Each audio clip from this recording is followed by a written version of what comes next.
Oi, gente, Camila aqui novamente, e nós vamos dar início à nossa quarta aula do conteúdo de genética aqui no Explica Enem.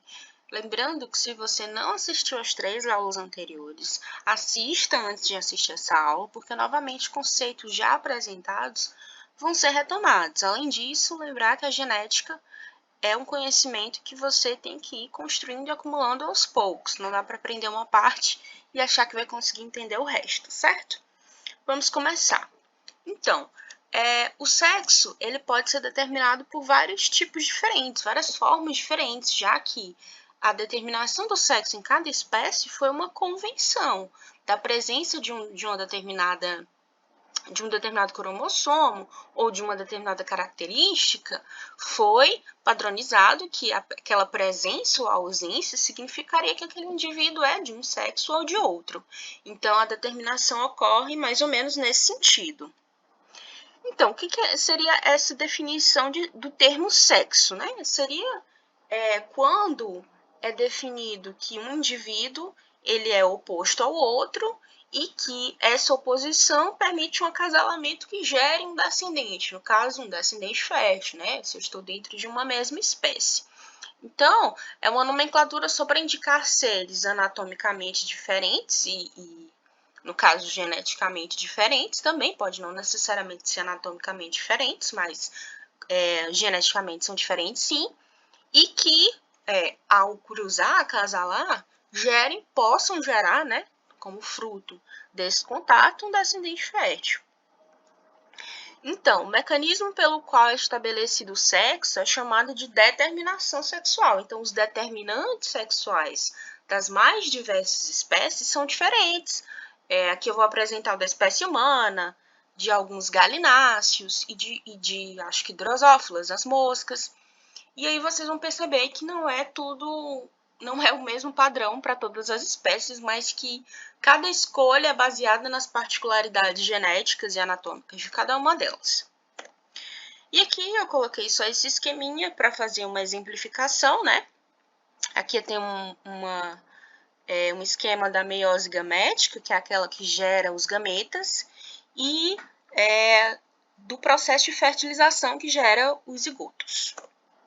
Então, esse é um cariótipo, né? Nesse caso aqui, ele é um cariótipo que ele vai me indicar como que estão organizados os diferentes tipos de cromossomos, nesse caso, nessa espécie, e é o tipo de esquema que costuma aparecer no Enem, principalmente com relação àquelas anomalias em que a pessoa, no caso de seres humanos, apresenta uma quantidade diferente do padrão para a espécie de cromossomos e que isso gera uma série de modificações e de alterações naquele indivíduo.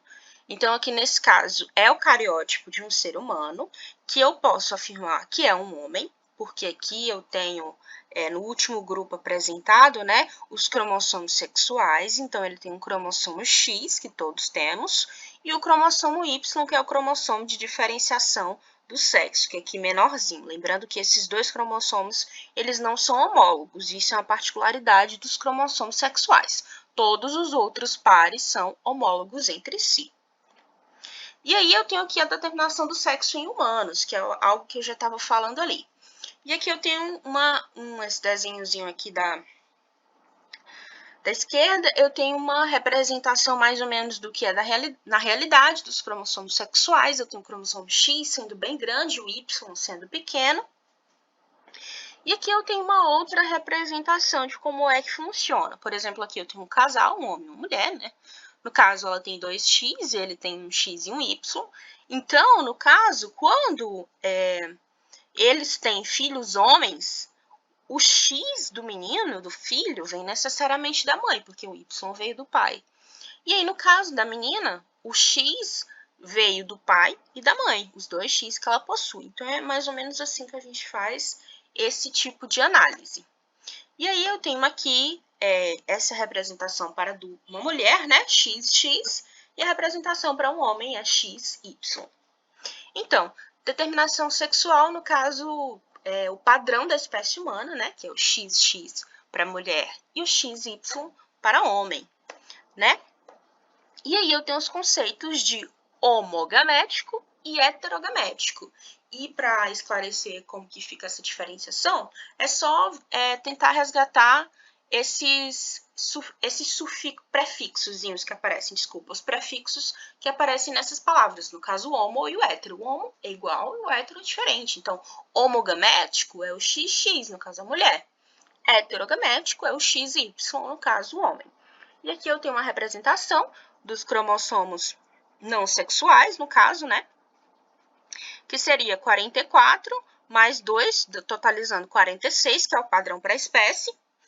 E aí, aqui, como é que funciona no caso? Por exemplo, como o homem, ele é heterogamético e possui dois cromossomos sexuais diferentes, ele vai produzir tanto espermatozoides que carregam o X, quanto espermatozoides que carregam o Y, né? Porque a gente tem que lembrar que na meiose os cromossomos homólogos eles são separados. E aí, no caso, é isso que faz com que o homem determine o sexo da prole. Porque a mulher, ela só tem X, então todos os ovócitos primários que ela vai liberar e que vão eventualmente ser fecundados são do tipo X. Então, para determinar o sexo de uma criança, depende do cromossomo sexual que o espermatozoide que fecundou aquele ovócito traz. Então, na verdade, é o homem que determina o sexo da prole, no caso dos seres humanos. Os cromossomos X e Y não são homólogos, como eu havia falado anteriormente, mas eles possuem regiões pseudo-autossômicas. O que isso significa? Eles têm regiões que não são correspondentes necessariamente à parte sexual desse cromossomo. E essas regiões, que são aqui as regiões pseudo-autossômicas, elas são as partes de diferenciação.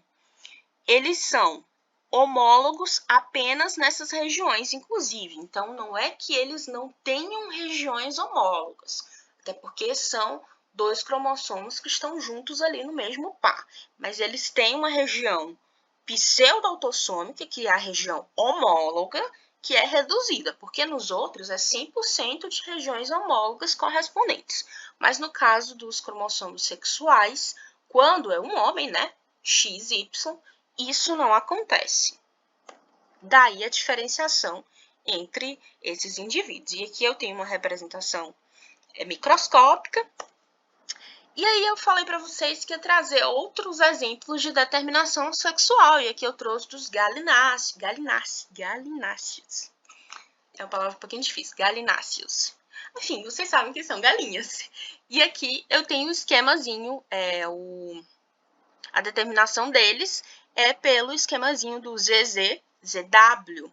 Ó, aqui já é diferente dos seres humanos. O macho é ZZ, no caso é homogamético, e a fêmea é ZW, no caso é heterogamético. E olha a quantidade de cromossomos que eles têm, 76 autossômicos.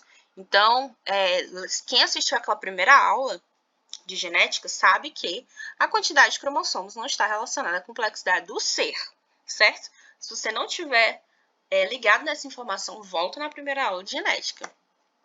E aí eu tenho também casos outros no reino animal de haplodiploidia. O que isso significa? O que isso significa mais ou menos? Por exemplo, aqui no caso das abelhas, o que acontece? Acontece que, assim, como que é a determinação do sexo nas abelhas? Quando os ovócitos são fecundados e ocorre a fertilização, é gerado uma fêmea. Quando o ovócito não é fecundado, ou seja, fica o zigoto N lá sem ser fecundado por um macho, é gerado o macho, nesse caso. Então, há uma certa partenogênese nesse caso, né, que seria a geração sem a presença do pai nas abelhas, e isso determina o sexo. Então, as fêmeas se originam de um zigoto 2N e os machos se originam de um zigoto N. E aí eu tenho os casos das aneuploidias relacionadas aos cromossomos sexuais, que são aquelas anomalias cromossômicas que podem estar relacionadas ao desencadeamento de doenças. Então, quando há um aumento ou diminuição no número de cromossomos por uma falha, seja na anáfase 1 ou na anáfase 2 na meiose, porque a gente sabe que os cromossomos, os gametas, eles são originados na meiose. Então, quando ocorrem falhas ou na anáfase 1 ou na anáfase 2, né, que é aquela separaçãozinha dos homólogos, pode ser que um pedaço fique com um lado fique com cromossomos a mais, e essa não segmentação igual pode gerar alguns problemas. Então, por exemplo, aqui nesse primeiro esquema, eu tenho uma meiose 1 acontecendo, e aí não houve disjunção. Então, uma célula ficou com os 2 cromossomos, a outra célula ficou sem cromossomos. E aí, eu gerei essa situação aqui. Do mesmo modo, a não disjunção pode acontecer na meiose 2, porque eu trouxe primeiro acontecendo na meiose 1, e aí eu posso gerar esse tipo de situação gamética, né? Que em alguns casos pode até ser incompatível com a vida, então gerar abortos espontâneos, esse tipo de situação, ou o desencadeamento de síndromes. E aí aqui eu trouxe a primeira síndrome, uma que é uma aposta minha, principalmente para o Enem, que é a síndrome de Turner, porque é uma síndrome que está sendo recorrentemente apresentada em filmes, em séries. E no que consiste essa síndrome? Eu trouxe aqui novamente um cariótipo, e nesse cariótipo eu tenho todos os parezinhos normais, cada um com seu homólogo, mas quando eu chego no 23º par, eu observo que essa mulher, né, porque só tem um cromossomo X, só tem um cromossomo X, então ela é 45,x, ao invés de normal seria 46,xx. Esses indivíduos, eles apresentam uma série de características, né, que seria também chamado de X0, anatômicas e de desenvolvimento relacionada à puberdade. No caso da síndrome de Turner, a mulher, ela fica anatomicamente infantilizada, então elas acabam atingindo, por exemplo, nos casos em que elas conseguem atingir a maioridade, elas ainda continuam com traços infantis, isso está sendo retratado em muitas séries, tem aquele episódio famoso, Law and Order, e tal, que foi questionado se foi estupro ou não, mas a menina já era maior de idade, mas parecia uma criança, enfim, esse tipo de situação, por isso que eu considero uma aposta grande para Enem. E aí eu tenho uma outra síndrome que é meio que, o pessoal fala que é meio que contrária à síndrome de Turner, que é a síndrome de Klinefelter. E o que acontece aqui nesse caso? Tenho aqui todos os pares autossômicos. O que são os pares autossômicos? Eu não sei se isso ficou claro. São os pares de cromossomos homólogos que são não sexuais. E aí eu tenho um par sexual, que é só um. E aí, no caso, a pessoa aqui, ela não tem um par, ela tem um trio, né? Ela tem 2 cromossomos X e um cromossomo Y. No caso, é um homem, tá? Mas com algumas características anatômicas também que fogem um pouquinho do padrão. Então, é uma outra síndrome que pode cair também, certo? Aí, no caso, eu creio que não seja com relação a sintomatologia e nem como que eu posso falar, características em si, mas mais para vocês identificarem no cariótipo o que está acontecendo. Aí, no caso, é uma aneuploidia por cromossomo a mais. Na anterior, que é a síndrome de Turner, era uma aneuploidia por cromossomo a menos. Então, eu creio que os vestibulares vão cobrar nesse sentido. Então, qual que é o papel dos cromossomos sexuais? Eu falei aqui que tem cromossomo autossômico, que tem 22, né? No caso da gente, tem 22 pares. E um par de cromossomos sexuais. Mas qual é o papel desse pessoal? Primeiro, o cromossomo X, ele contém informação genética essencial para ambos os sexos. Por isso que ambos os sexos o possuem, não seria à toa. E pelo menos uma cópia de um cromossomo X é necessário para o desenvolvimento humano. Então, é inviável a vida quando o indivíduo não possui um cromossomo X. Então, naquele slide que eu mostrei para vocês, que a célula de gameta, ela ficou no final sem cromossomo, se ele for um cromossomo sexual, se ele for análise de par de cromossomo sexual, é inviável a vida aquela situação. O gene determinante da masculinidade está situado no cromossomo Y. Então, embora o cromossomo X e Y eles estejam no homem e eles possuam regiões pseudo-autossômicas e pseudo-homólogas, né? O que determina a masculinidade está na parte que não é homóloga ao X, né? Isso até é óbvio. E uma única cópia desse cromossomo, mesmo que com vários X, produz o fenótipo masculino. Por isso que no caso do Klinefelter, mesmo o cara tendo 2X, ele ainda assim é um homem, tá? Porque é a presença do Y que determina se o indivíduo é um homem, no caso da espécie humana. E aí a ausência do cromossomo X resulta em fenótipo feminino, no caso da síndrome de Turner, por exemplo, que é X0. Mas não a ausência dos dois, a ausência de um só, no caso. E uma mulher precisa de pelo menos 2 cópias do X para ser fértil. Isso já me dá o indício de que a menina com síndrome de Turner, ela não vai ser fértil, porque ela só tem um cromossomo desse tipo.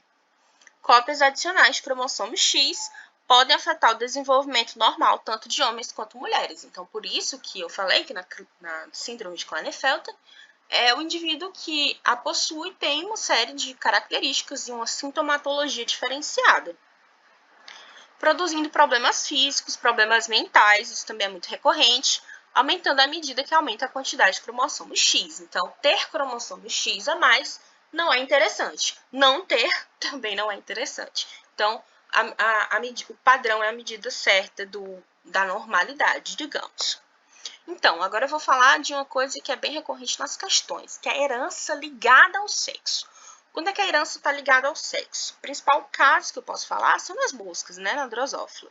E aqui eu trago o Morgan, que foi um estudioso que se dedicou arduamente ao estudo e à observação dessa espécie de mosca.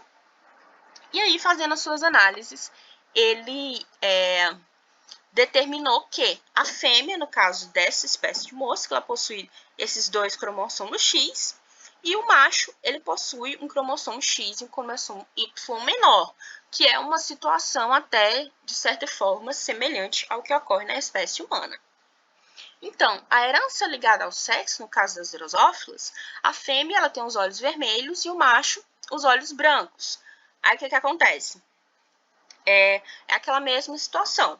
A homogameticidade, como está na fêmea, ela só produz um tipo de gameta. E o macho, como tem os 2 diferentes, ele pode produzir 2 tipos de gameta. Então, é o macho que determina, também no caso da drosófila, qual vai ser o sexo da prole. E aí aqui eu tenho uma geração F1, né? Que vai ser uma fêmea de olhos vermelhos, né? E um macho de olhos vermelhos. Por quê? Porque eu posso ter uma série de mudanças que vão estar relacionadas a isso. Já que o X do macho e o X da fêmea, no caso da drosófila, eles são diferentes. Então, o que aconteceu aqui? Eu parti de uma geração parental em que os 2 X da fêmea, eles eram X+, os 2. E o X do W e o X do macho era XW. E aí, o que foi que aconteceu? Na geração F1, a fêmea continuou com os olhos vermelhos porque ela tem o X+. Mas o macho vai ter também os olhos vermelhos porque, embora ele tenha o Y, ele tem o X+. Então, é isso que acontece, tá? Então, nesse caso, os tipos de X, eles variam. E aí, isso determina uma série de diferenças físicas entre as espécies de mosca. Desculpa, entre os indivíduos dessa espécie de mosca. E aí, eu tenho aqui as probabilidades do que pode acontecer. De um meio de fêmeas de olhos vermelhos, 1/4 de machos de olhos vermelhos e 1/4 de machos de olhos brancos. Então, é aquela velha questão de genética da probabilidade. Mas não é uma coisa que vocês precisam se atentar muito, já que se caso isso caia e já caiu uma vez, eles explicam qual é a situação que acontece, então o entendimento que vocês precisam ter é um entendimento geral. Mas planta a semente na sua cabeça de que, no caso da drosófila, os tipos de X são diferentes. Ela tem 2 tipos de X, e isso vai causar uma alteração visível, que é a mudança da cor dos olhos. E aí, ocorre o que a gente chama de cruzamento recíproco. Então, aqui é novamente apresentando essa situação da drosófila e do cruzamento recíproco. Ou eu fiz voltar? Acho que eu fiz voltar. Certo. E aqui ratificando aquelas proporções, já que aquela imagem não tinha ficado muito bacana. Mas, enfim, só para despertar para vocês que existe esse caso e foi estudado por esse cientista, que é muito importante para a genética, tá? Ele, inclusive, fala de uma outra série de conceitos, como o R, que é a distância em Morgan, mas isso é uma coisa que a gente vai discutir mais à frente. Então, nesse caso, a conclusão que a gente tira da situação da drosófila, né? Que eu trouxe informação, e eu vou deixar vocês apenas com uma conclusão. Os machos não podem ser homogaméticos. E isso é até bem palpável, porque ele nunca vai conseguir ter, por exemplo, 2Y, é inviável. Ou 2x, porque se fosse 2x seria uma fêmea. Ou heterozigóticos, eles são hemizigóticos, entendem? Então, essa é a informação que eu posso trazer para vocês. Eles não podem nem ser homogaméticos, nem heterozigóticos. Eles são hemizigóticos porque tem aquela condição de que o X deles pode ser diferenciado. E aí, as doenças ligadas ao X em humanos, né? E a principal é o daltonismo. Então, a transmissão do daltonismo, ela ocorre da seguinte forma. Eu tenho um pai normal e uma mãe portadora. E aí, o que é que vai acontecer? O filho vai ser normal. A filha pode ter filha normal, porque a mãe tem um X normal, né? Tá ligado ao X, tá, galera? Mas o X que ela doa para os filhos pode ser o normal ou afetado. No caso, se ela doar o normal, ela vai ter tanto filha quanto filho normal. Mas se ela doar o afetado, ela vai ter uma filha portadora, não doente, mas portadora, porque ela é uma mãe portadora. Portador que significa, geralmente, os indivíduos que são heterozigóticos e que não necessariamente manifestam a condição. Caso ela porta o gene, mas ela não possui daltonismo. E ela vai ter uma filha portadora, ou seja, a filha capaz de ter uma prole com daltonismo, e aí ela vai gerar um filho daltônico. Porque como ela tem um X afetado e só vem um X para o homem, mesmo vindo o Y do pai, o menino vai ser afetado. Daí a maior possibilidade dos homens terem daltonismo, porque para eles basta ter um X afetado. E aqui, como é que é a vida, né, do daltônico? Como ele enxerga. No caso aqui, primeiro o semáforo na visão normal, e aqui de alguns tipos de daltonismo, tá? Que existe uma grande variedade e uma certa variação do que eles enxergam, nem todos são iguais. E aqui é um teste daltônico, geralmente aparece bastante, né? Bem recorrente no nosso dia a dia, feito na autoescola, enfim, em outras situações, que você tem que estar enxergando todos esses números que são apresentados aqui. Caso não, você tenha algum grau de daltonismo. Tá, gente? Mas mesmo que você não consiga enxergar alguma coisa aqui, é sempre importante ter o aval do médico para que qualquer diagnóstico seja feito. É importante ratificar isso. E aqui eu trouxe um heredograma que traz as características recessivas ligadas ao X. Eu vou resumir esse heredograma porque ele está bem complexo, mas o que vocês precisam entender é, geralmente, as mulheres elas são portadoras. Por quê? Porque é bem mais difícil um homem daltônico, porque o pai de uma mulher daltônica tem que ser daltônico, porque ele dá o X para ela. Então, se a mulher recebeu o X afetado do pai, ele é daltônico. E a mãe pode ser tanto daltônica quanto portadora. Nessa situação toda, o que acontece? O homem ele tem maior probabilidade de ser daltônico, porque aí ele precisa receber somente um X afetado. Então, era isso que eu queria mostrar para vocês. Eu espero que vocês tenham conseguido entender mais ou menos. São muitos casos, muitas síndromes, muitas situações. Eu trouxe aqui bem resumido, mas a nível de Enem, eu não creio que vai passar disso. E se eles trouxerem alguma síndrome que eu não apresentei aqui, vocês vão conseguir ter a compreensão pelo que eu disse aqui. Então, é isso. Até a próxima aula. E assistam também a aula de exercícios, tá? Ela é muito importante para fixar. Eu sempre faço questão de genética do Enem. Muito obrigada.